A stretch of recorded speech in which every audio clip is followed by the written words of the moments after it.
appears that there is more and more fire and smoke enveloping the very top of the building. A second plane now has crashed into the other tower of the World Trade Center.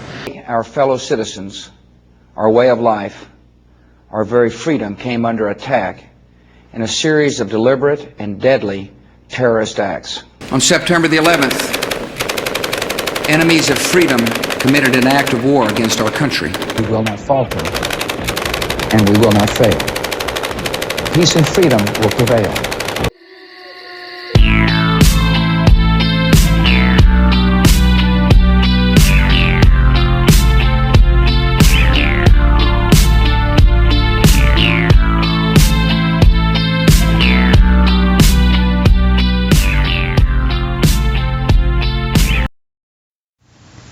The current Afghanistan war has resulted from a number of historical and contemporary factors, including the Cold War, the United States War on Terror, no domestic economy in Afghanistan, and political instability in Afghanistan.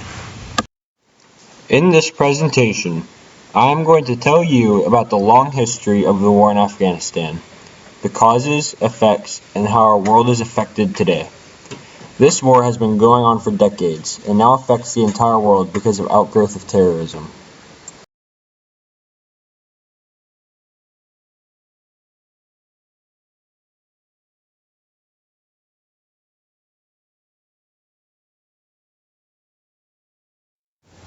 The Afghan country is destroyed and there are no jobs. There is a political instability in Afghanistan. Nations across the globe must monitor terrorist activities. It has led to racial profiling everywhere across the world. The first historical factor we will talk about is about the Cold War.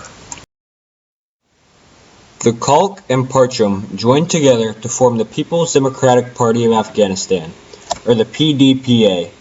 This was a communist party that wanted to overthrow the Afghan government.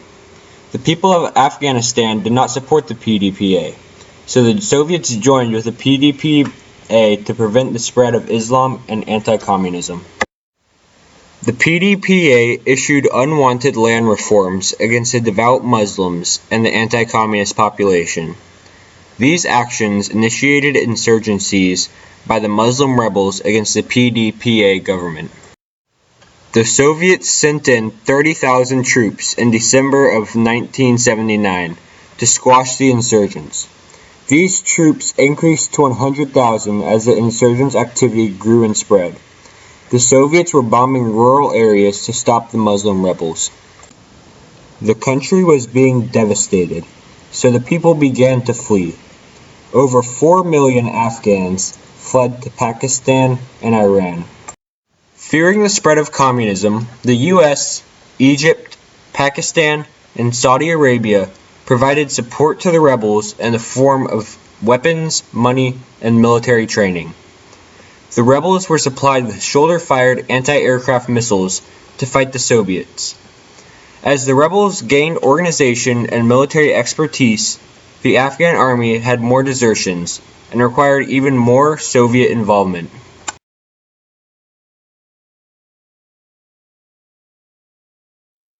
This 10-year war took a toll on the country and the Soviets.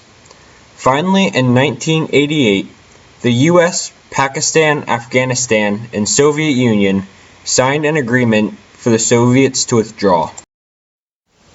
A contemporary factor of the war in Afghanistan is that there was no domestic economy. In other words, there were not that many jobs available to the Afghan people.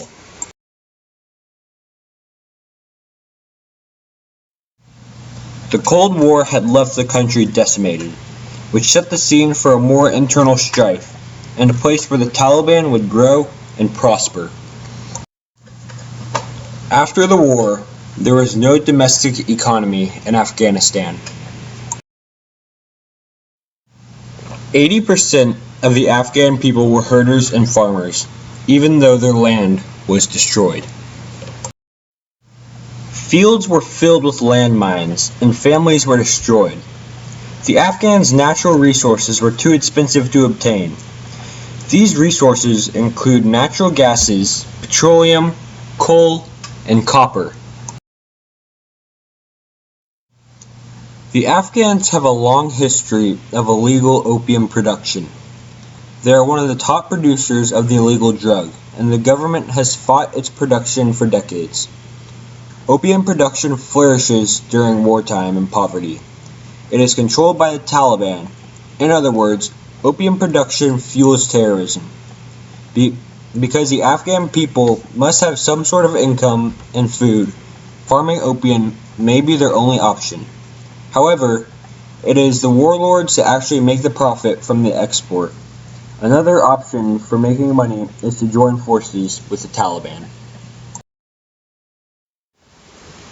Another historical cause was when the U.S. begins the war on terrorism after the attacks of 9/11.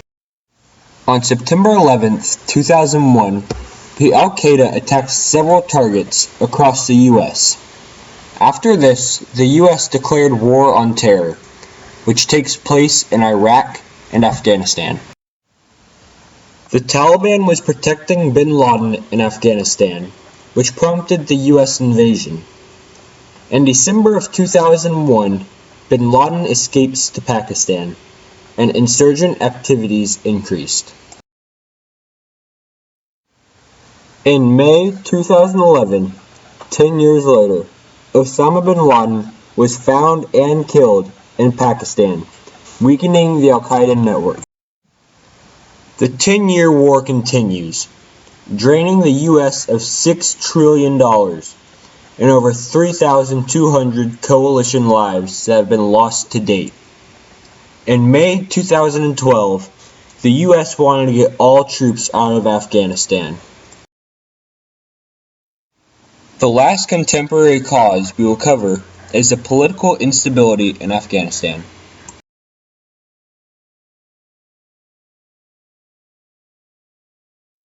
The Taliban has grown as a result of poverty.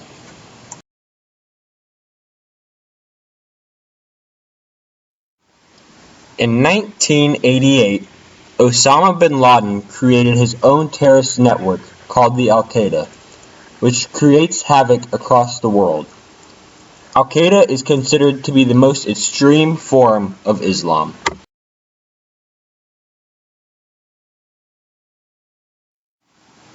Unlike the Taliban that is restricted to certain areas, the Al-Qaeda has no boundaries. The weak Afghan government is unable to contain the terrorism across the country. Now we will discuss what all of this means for the future and where this leaves us standing now.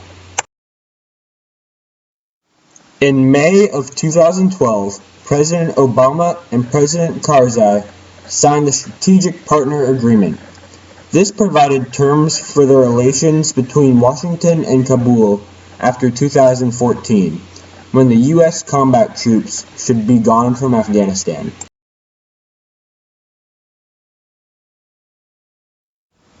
However, just last week, senior American and Afghanistan officials met to re-look at the details of the pact they signed a year ago to determine if either party will be able to follow through with the provisions of the agreement.